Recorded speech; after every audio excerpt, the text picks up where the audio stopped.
బస్తా. నేను ఇవాళ వెళ్తే 5.5 ఎకరాలకు కూడా ఒక బస్తా ఇస్తామని చెప్పారు. నేను నా కోసం రాలేదు, అందరి కోసం వచ్చినా అని చెప్పిన. అక్కడ చూస్తే పరిస్థితి చాలా దయనీయంగా ఉంది. ఇది చాలా దుర్మార్గం, చాలా అన్యాయం. ఇప్పటికైనా ప్రభుత్వం కళ్ళు తెరిచి కాంగ్రెస్ వాళ్ళ గురించి మాట్లాడితే, రాష్ట్ర ప్రభుత్వం గురించి మాట్లాడితే మరి కేంద్రం గురించి చెప్తుంది. కేంద్రమేమో ఈ రాష్ట్ర ప్రభుత్వం ముందే ఇండెంట్ ఇవ్వలేదు, కేంద్రానికి కట్టాల్సిన పైసలు కట్టలేదు, ఆ సబ్సిడీ పైసలు కాబట్టి మేము పెట్టలేదు అని వాళ్ళు చెప్తున్నారు. ఎంత దుర్మార్గం అంటే మరి ఇంత దారుణం ఇంకే రాష్ట్రంలో చూసి ఉండం. ఈ రాష్ట్రంలో ఉండే మరి కర్మాగారం మూతపడ్డా దాన్ని బాగు చేయించి యూరియాని అందుబాటులోకి తీసుకురావాలని ఆలోచన లేదు.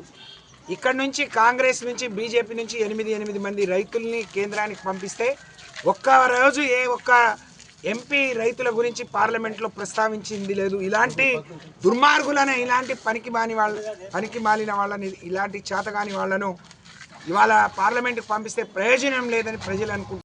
లేటెస్ట్ న్యూస్ తెలుగు మరియు ఇంగ్లీష్ అప్డేట్స్ కోసం ఇప్పుడే క్యూన్యూస్ అఫీషియల్ యాప్ని ప్లేస్టోర్ నుండి డౌన్లోడ్ చేసుకోండి. సరికొత్త సమాచారాల కోసం క్యూన్యూస్ వెబ్సైట్ని ఫాలో అవ్వండి. ఛానల్లో ప్రాంతీయ, జాతీయ, అంతర్జాతీయ వార్తలు వీక్షించండి. లైక్ చేయండి.